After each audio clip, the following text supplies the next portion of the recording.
What is going on, guys? It's your boy Lord, and welcome to the video you've all been waiting for, and that is the updated Sky Striker deck profile post Power of the Elements. Now, Power of the Elements has arrived in the TCG, and we've now got Spright and we've got Tearaments. Mathmech is doing some things as well. Fluunderies is still out wild. So, I mean, you guys have been waiting for this video. I have been testing this build non-stop for like the past 2 weeks. I have taken it to locals. I had some really good matchups against Tearament. I had a really good mirror match, which was really scary, but we managed to do it. So Sky Striker is still topping worldwide. I have seen a lot of topping lists. They all vary. I was kind of going for the Therion list, but it was sort of like a bit bricky, I felt it. So I kind of went back to pure, so scrapped it all up and drafted a whole new list. So it has been working really well. I am still testing it. After this past locals, I am going to make just a slight few changes. I will let you know in the video, and I will be teaching you or showing you, better yet, how to target the new meta, what cards you should play, what cards you should side in and out. So thank you for all the support. Make sure you like and subscribe, and let's get started with the video. Stardust, Black Rose, no hope, life low. Alright, I'm set, I got my deck. I'm about to head to my homie crib next. I got a brand new combo with some chicks. I'm about to burn them for 8,000 quick. Got it on standby so you can't draw. Main face ain't shit, go to your school phase, that mean you lost. That's how it be. Alright then, let's get started with the deck profile, and quickly just a moment of appreciation for my brand new Yu-Gi-Oh! Open Tournament Sky Striker playmat. I've been after an official Sky Striker playmat for ages, and I finally managed to get this one. And of course, it is the one that features my favorite Sky Striker link, which is Kagari. So, amazing mat, and it's definitely going to be my go-to now to take to locals, to take to tournaments. So, enough talking, let's get started with the deck profile now. So, standard, we're playing 3 Sky Striker Ace Ray, and weird ratio, 3 Sky Striker, Ace, Rose. Now, why am I playing 3 and 3? I am not playing Pot of Desires. I'm not playing Pot of Prosperities. I don't have them. If I did, I'd find a way to squeeze them in. But 3 and 3, basically, Rose, we're bumping her up to 3 because we want to see a starter in our opening hand. And let me tell you, this past weekend at locals, it definitely did help. I was always either opening Ray or Rose. So the 3-3 ratio is amazing. So moving on to hand traps now. You already know that Sky Striker basically became like Invoked. It was all hand traps and a splash of the archetype. So 3 Ash Blossom, 3 Ghost Ogre, 3 Effect Veiler, and of course our trusty 3 Infinite Impermanence. Now, how did these work this past weekend? Ghost Ogre, she was all right. She came up in matches. I wouldn't say she was like absolutely cracked. No, she did come up in matches. But at the end of the tournament, I said I'm definitely going to side deck her, so she will definitely come off the deck. Ash Blossom is Ash Blossom, always cracked. Effect Veiler and Infinite Impermanence are just amazing. But yeah, just these hand traps. For our spells, of course, strongest card of the format, we're playing the 3 Mystic Mine. And then to get to our Mystic Mine, pretty much we are just playing the 1 Terraforming. But yeah, we're not playing. I decided to drop Demise of the Land because I felt like it just became really, really bricky. When they made me go first game 2, I always sided it out, and I just felt like it was honestly kind of bricky. It still works. It still works. It's just, I find it bricky at the moment. I decided to main deck this. Everyone this format is main decking this, which is the 3 Dark Ruler No More. I don't know how I feel about this in the main deck in Sky Striker. I didn't see it all weekend. There was a match where, I think it was against Tearaments. I opened 2 of it. And it wasn't the card I needed to see in my hand. So, might maybe move it to the side deck, or maybe drop it to 2. For striker spells, we're playing the 3 Widow Anchor, best Sky Striker card, even over Engage. In my opinion, card is just absolutely cracked. 2 Shark Cannon, the 1 Mobilize Engage, the 1 Afterburners, the 1 Multi-Roll, the 1 Area 0, the 1 Hornet Drones. So let me move these up. So, I mean, Widow Anchor is Widow Anchor. It wins you matches. You can chain them all. it's just a game winner. Shark Cannon, really good this format. A lot of people are depending on their graveyards again, so we want stuff to get rid of the stuff in their graveyards. Really good against Tearaments. Surprisingly, this card was really good in the mirror match. I just kept banishing Ray. It was just a back and forth of Shark Cannon your Ray, Shark Cannon your Ray, Shark Cannon your Ray, Shark Cannon your Ray, which was hilarious. Game 1, I beat him. I went full access code combo. Game 2, it was just like a back and forth negate. So I was just like, oh, I can still try and push to win in Game 3. There was 10 minutes left on the clock. So I was just like, scoop, picked up my cards, go to Game 3. We went to Game 3. I made him go first because I knew that I could try and deal some damage in case the clock ran out. Or basically secure him not dealing damage to me. So I made him go first. Game 3, I opened, I believe it was Rhoda. And then I drew Rose for turn. So that's why we want the 3-3 ratio. Opened Rose, top decked it, and it was just GG from there. Mobilize Engage, I mean, hopefully we get it back to 2, but I highly doubt it. Afterburners, I was playing 2 last list, but I think 1 is just fine. We are playing the 3 Raigeki in the main deck. Multi-roll, Area Space. Area Space came up a lot this past weekend. I was using it to search, to reveal the cards and search, and it did give me openers, it gave me Ray, it gave me Rose, it gave me Engage in one game. Hornet Drones is just an extra Ray or a Rose. That's it for the striker spells. As I said, we are playing the 3 Raigeki. A lot of people say, oh, Raigeki doesn't work when you're playing Mystic Mine because then it just shuts off your Mystic Mine. It does work. We are playing 42 cards in the build. You're not always going to see Raigeki and Mystic Mine in your opening hand. And if you do, you have to learn how to like move around your opponent's board. Like if you need to Raigeki, if you can easily just Raigeki them, do it. It also baits out negates. And Mystic Mine, I mean, you'll know when to drop Mystic Mine. Mystic Mine actually won me a game against Tearaments, so you have to learn how to use both of them. But I know a lot of people are against of having both in the main deck, but for me, it worked really well.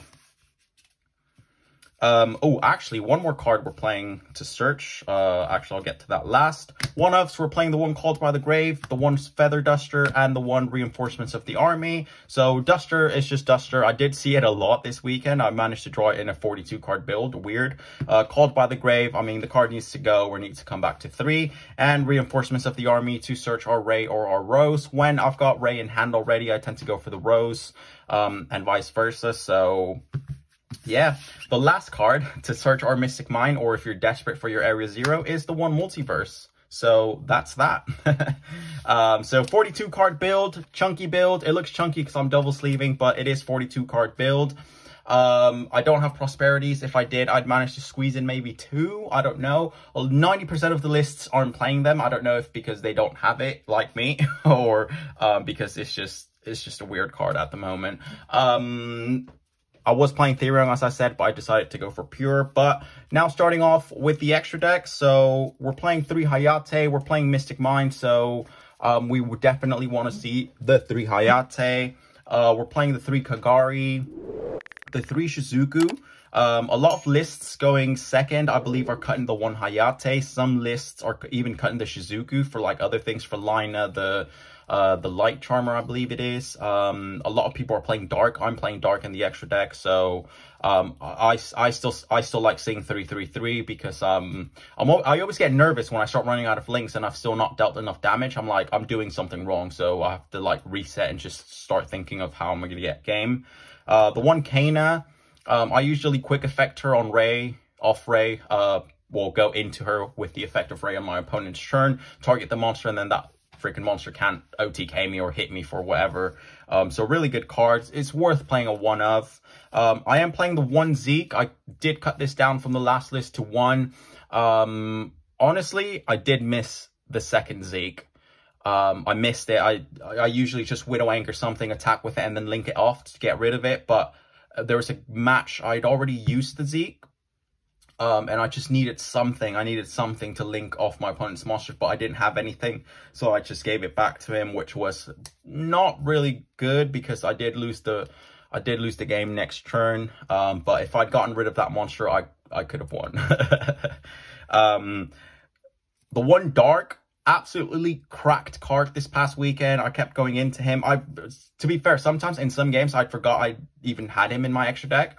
But when I picked up my extra deck and I remember, like, oh, I'm playing Dark. I can go into Dark. I can go into Selene, access code, blah, blah, blah, blah, blah, blah. Really, really good card. I definitely recommend picking it up and shoving it in your Sky Striker extra deck. And for the last 3 cards, we are still playing the Hauki, Selene, and access code combo. A lot of people are dropping Hulk, and as you should, because we don't know if it's getting banned or not. But without Hulk, you can still do the Selene access code combo. So, I mean, Hulk just turbos it out faster. I did go into it, which is how I won the mirror match, game 1. Game 2, I scooped. Game 3, I basically grinded the match. But basically, you can cut out Hulk, maybe play a Unicorn, play what's the other one? Phoenix. There is a lot of anti-spell fragrance around, so I didn't see any this past weekend. So definitely, if you want to try cutting out Hulk, cut him out. But this worked for me really, really well. Now, moving on to the side deck, guys. I always tell people side deck according to your locals or according to the competition that you're going to. You can generally just build a side deck to target the top tier decks you see online. You see topping out other tournaments in other countries. But if you're just going to locals, side deck according to what you think or you know people play at your locals. We've got the occasional player that shows up with like top tier decks. So we had 2 Spright last week. This past week, no, we had 2 Tearaments and we had a Spright player. So people were sort of ready for that. I didn't side deck anything like to specifically target them, like in Striker, like we're playing Mischief of the Gnomes and the band played on. So I didn't side deck any of that because I wasn't expecting anyone to play those decks. But surprise, we had 3 of them this past weekend. So I built this side deck specifically to what I knew or thought people were going to play. So side according to your locals. So 3 Drolling Lockbird. I did side this in 1 matchup. Didn't really see it when I needed it. But it is what it is. 3 Nibiru. Again, I think it's just a Yu-Gi-Oh! Player curse. We never see our side deck cards when we need them. 2 DD Crow. Really good card this format. I am going to bump it up to 3 definitely because there was a lot of matchups where I was like, DD Crow would have come in clutch, but I was unfortunately only playing 2 copies. 2 Cosmic Cyclone, 2 Twin Twisters. I was playing Lightning Storms in my last build. We've got Harpy's Feather Duster in the main deck. Obviously, we're wanting to go second. So I was playing Lightning Storm, but the last build, I believe it was a 40-card build. And in this one, we are playing 42 cards, so we bumped it up by 1 card, but even that can sort of like ruin the ratio. And we've got the Mystic Mine as well, so it kind of did conflict with Lightning Storm. It's still such a good card, but I opted for the 2 Twin Twisters and the Cosmic Cyclone. The last card we're playing is the 3-dimensional barrier. Basically Tearaments, Despia branded players if they're still out there. It's just a really, really good card.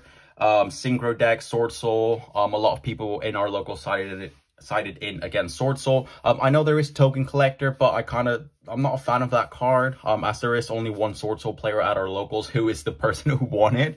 But yeah, this is it for the side deck, siding according to your locals, guys. And yeah, that is it for the deck profile.